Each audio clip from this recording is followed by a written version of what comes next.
Folks, thank you so much for doing this interview with me. Congratulations on the new album. But before we go into the album, the music, your story, and everything else, I have to ask you right off the top, the world, of course, dealing with COVID-19. How are the two of you doing? And how have you guys survived 2020 and watching what's going on with 2021 around the world? I mean, we're still here. It's kind of like that song, I'm Still Standing. But yeah, we have really come to terms with it. I think it's kind of our new normal, which is scary in some ways. I think in the beginning, we were both extremely scared of what was going to happen. I think the whole world kind of was, especially it marking a year. I know when we first got the news, we didn't know what was going to be closing, if there was going to be food available, when people were scavenging the supermarkets. And I know for our music as well, it really impacted us hugely. 2020 was going to be one of our biggest years that we had ever had on the books. And so when all of our tours started getting canceled, it was a huge shock. And also then having to figure out how we would finish an almost finished album was another task when all the studios started to close down. So it has been a year, but reflecting last night, actually, we were talking to one another, and I was looking through my Facebook posts of my personal page and just reflecting on how much time we got to spend with our children and being full-time musicians. That has been such a blessing. I think especially for myself being a mother, like always feeling that um, feeling torn between leaving for a tour or being with my children was really, really something I struggled with. And so I've really enjoyed being able to spend time with them.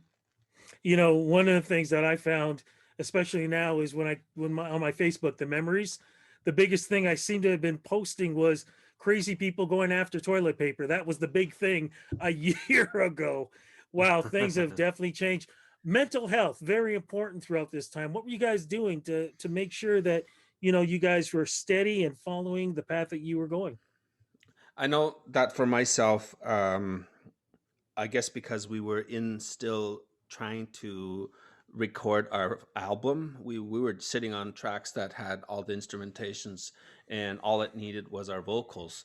We did have the scratch vocal tracks, but I think in that moment, even that part felt like it was starting to unravel a bit, and it made us a little bit nervous. But after a certain amount of time, we ended up regrouping, and with the assistance of our producer, we came together and decided what equipments would be adequate for this, especially when we were recording everything at the highest definition possible, so that when we start to kind of, I guess, render it, it would still be amazing quality. So the equipment needed to be great. So we ended up investing in some equipment, and we started to actually make a sound booth as well in our bedroom. And basically, how it ended up being was after all the parts and all the equipment we needed came in, we did manage to throw in two tracks in a studio that when everything started to lift a bit, they were still able to have us come in through one door and go out the other, so that nothing was ever shared. And that was at Low Quinn Studios here, just in the area, and it was just amazing that we were able to do that. But when everything arrived, we were starting to be able to finish our stuff. I think that really it was what made us stay focused, I guess, or focus away from. And I think at the same time too, like these are things that my grandfather had raised me. He told me about all this stuff that was going to happen, and even at times where he and many other elders would talk to the government, say this is scary, like what you guys it's going to impact our lives. And I mean, even though that wasn't a direct effect, I think that they already knew that it was going to happen. So I guess in some way or form, I had some preparation, but nobody could ever prepare enough for this kind of thing, because at the end of the day, you're dealing with how many billion people? 2 billion. It's I think in the long run, we became avid paddleboarders, Yeah. and now these days, this winter, we have become snowshoers. Yeah, I think nature has been a huge, huge player in our mental health and keeping us in check. We're just, so fortunate that we ended up moving way out in the woods before a pandemic was even in the sights of something that could happen. And so we've really had that time to enjoy nature and enjoy our children and each other. I think the fact that we were both living this together, we had somebody that fully understood, having our career ripped away in under 24 hours was, heartbreaking. But at the same time, it was like, how do we keep going? How do we keep focused? And I know for myself, it hasn't been a breeze the whole way through, and I've really struggled some days, just because of all the sacrifices that we've had to make to be musicians, and then having everything halted was quite something. But I think talking to other people and having a really great support system as well. Like we have amazing family that we're able to FaceTime with and talk with daily, and just awesome children. So it's been a ride, that's for sure. Of course, the album we're talking about is Omen. Does that name have a special meaning now? Because what it was originally supposed to be to what the world has become and what the music on the album now represents, because it definitely does has a whole new light behind it now. I think a lot of it was the album itself with the content that's in it was already in play, right? It Right. was already destined to be the way it was because, as I said earlier, a lot of the indigenous proverbs or beliefs and or foretold stuff. It all talks about that, and this is straight across the board from all over the world, right? So it just goes back to the storytelling, and I think that's the I guess the way we write. We write about our realities, we write about our history, we write about our stuff, and it ends up being a conversation that we get to display on however many tracks we have on the album. And it just so happened. In August, we decided, okay, let's name this Omen That was August of 2019. 2019, and this is before the pandemic. And so a lot of the stuff, obviously, when we changed them around, the meaning was still there. Obviously, it gave us the time to regroup a bit, and the silver lining was obviously the time. We were given more time. We were given more focus to I guess even solidify what we wanted to portray. Yeah, and I think it's really interesting how the name and the title was Omen, and then how fitting it is for the times that we are living now. As Yai said, a lot of them are based on on traditional teachings and stuff, but I think it's also just, mental health and a lot of other subjects that we tackled on this album. We had chose to tackle in 2019, but we didn't know how important, I guess, they would be for other human beings living through the time now. Especially since racism being spoken about in such a different manner than ever before, the things that we saw in the United States during the election, so many things that we saw that we never had the platform, and it's continuing as we speak. We can talk about the royal family, so many things are happening. So the name, Omen, wow, does that really represent 2020 and 2021? I want to get to something else before we get back to the music, though.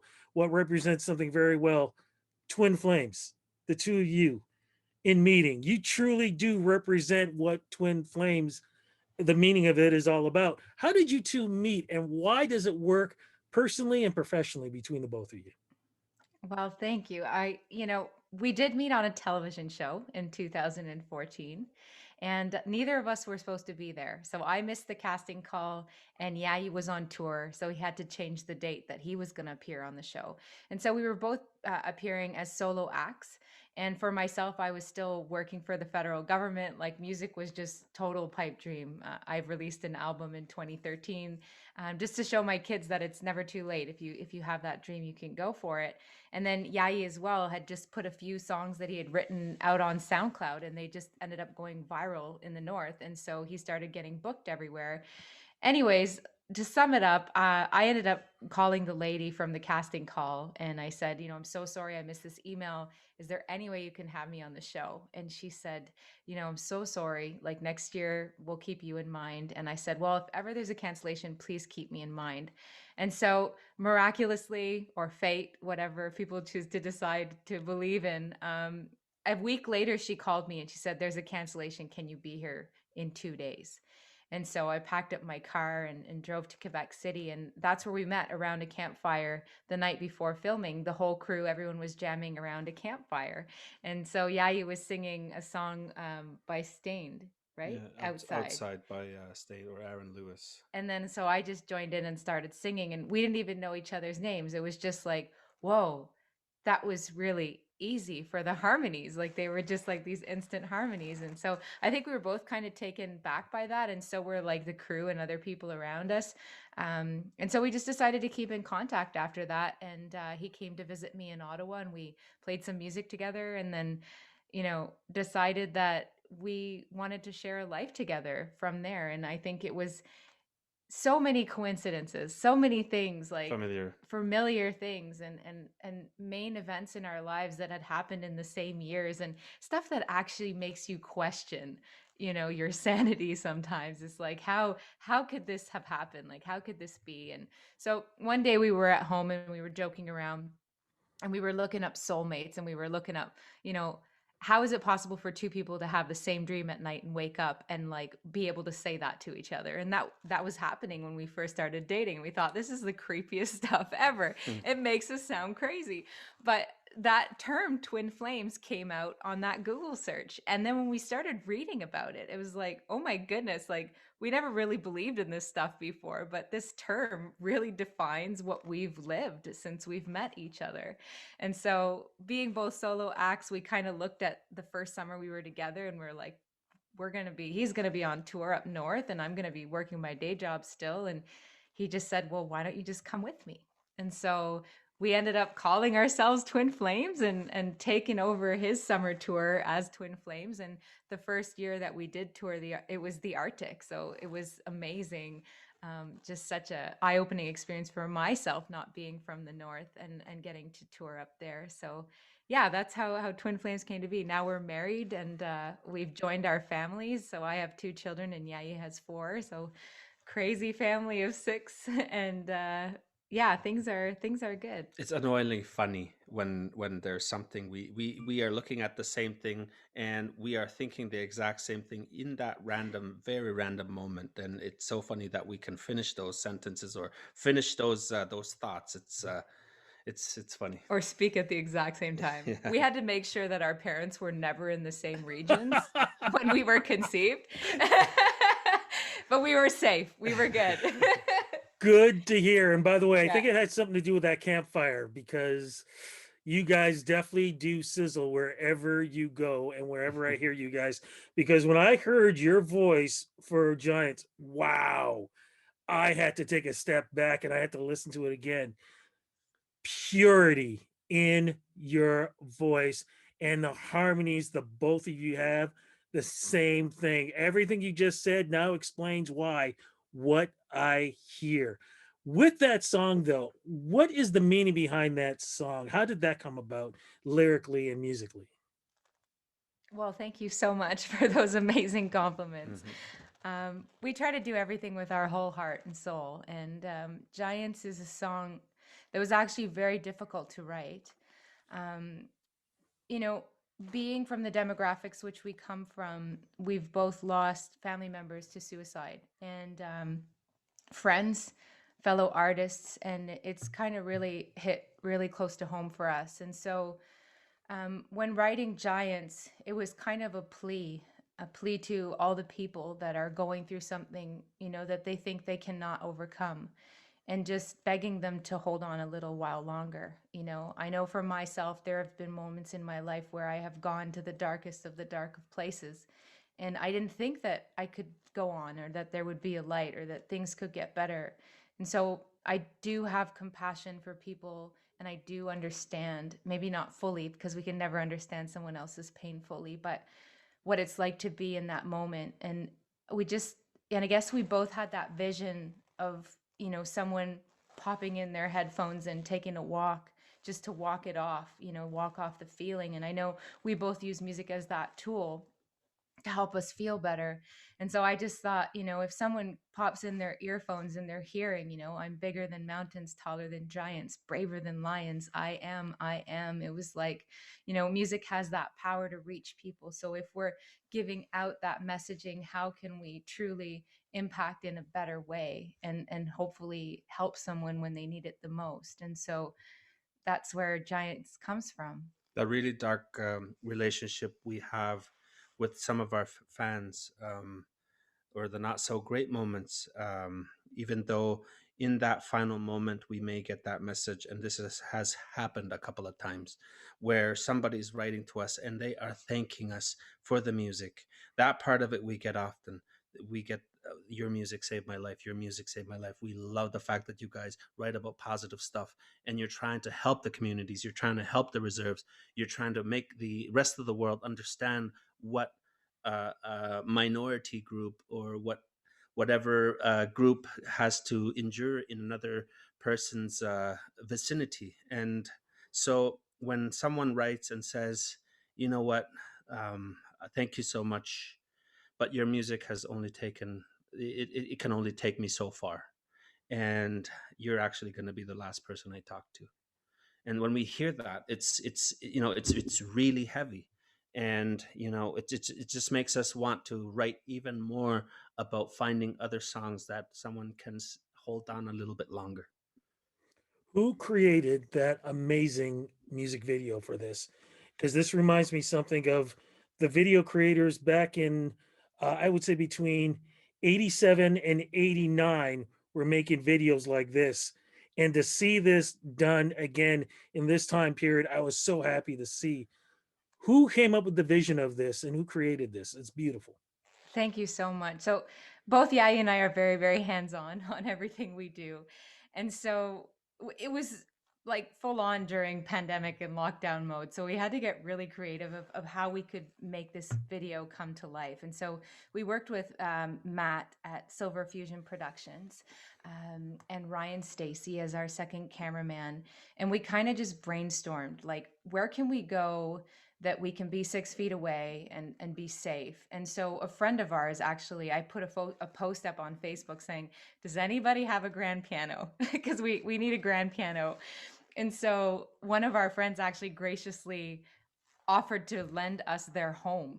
And so they actually gave us the keys and they left. And so they had disinfected everything. So we went in with Matt and Ryan, and they had this beautiful grand piano that you see in the video. And then Ryan had come up with the idea to rent a smoke machine and just fill the entire room with smoke. So that was like total ode to the 80s, I think. Definitely. And yeah, which woman doesn't want to wear a giant princess gown at one point or another? And so that was really fun. But as far as the real life collage 2D animation, that was something that came after, because when we watched the initial cut of the video, of just it was just a performance video, and like we both felt like it needed more. Like the Mhm. song, yes, says so much in the lyrics, and we really wanted to make people feel the imagery of it a little more than just looking at the two of us. And so that's where, I started thinking about the album cover, and our album cover as well, like so much planning and work, and there's multiple meanings within the cover, and it is collage artwork. And so I started researching different people that are able to do 2D collage animation, and came across this amazing woman from Mexico, and Mrs. Rodriguez. And so she worked really hard with me, and we went back and forth on imagery and all of the things that we felt would match best the lyrics. And she was just amazing at taking all of the ideas and really bringing them to life. And so once that was finished, we sent that back again to Matt, and he was able to put the imagery in and out at the key places which we wanted them to, so that it became a real video and also 2D animation to really focus on the message that we were trying to convey. It's a real ode to, let's say, like the Monty Python, series, where a lot of the intros to those films or in betweens were very much like that, and we just needed to make it different.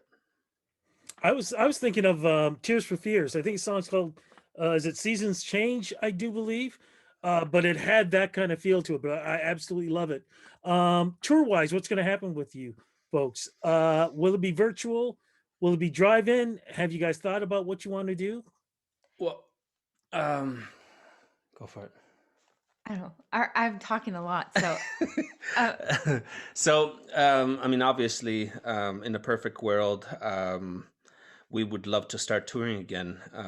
But everything that we had in 2019 leading up to 2020, everything got shifted over until further notice. So luckily, we've lost maybe two shows out of a whole year of touring, because we don't tour like the normal band. We don't tour like we don't take cities and we don't link them up together and connect the dots and go on tour like that. We go from A to Z and in between. You know, we will be in Paris one day and then all of a sudden end up in Los Angeles, and then end up in a small town up in Nunavut, let's say, and then fly somewhere else and then go on a boat and then go through the Davis Strait, end up in Greenland.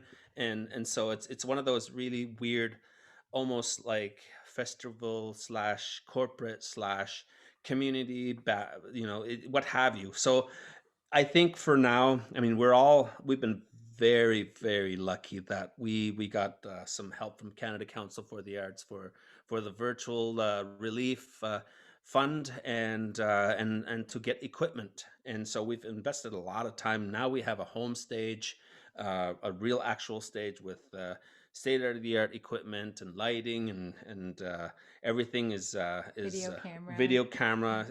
And so for now, like we've been able to do a handful of festivals, and we get to still do corporate stuff. We work with schools in the GTA, and we work with schools in the Ottawa area, where we come in and talk about music and art and culture to the students. And so drive-in, as far as drive-in right now, we've had some feelers out there, and we've been asked right now. I don't know if it's still going to happen. There's a bonfire series that they want us to do in the summer, outdoors, and that's where we're at. I mean, we're just for us, it's just about showcasing what we're able to do as well, even if during the pandemic. Yeah, and Okay. waiting it out till it's safe for everyone, including audience members. Social media, where do we go to follow you folks? The easiest is our website. It's www.twinflamesmusic.com. And then all the links to all our socials are right there on our homepage. Thank you so much for doing this interview with me. But more importantly, thank you so much for putting such beautiful music out there throughout a dark time that we're all having. This is the kind of stuff that we need to get us through these really, really tough times. Thank you for the interview. Thank you for the music. Cross fingers the next time we get a chance to talk.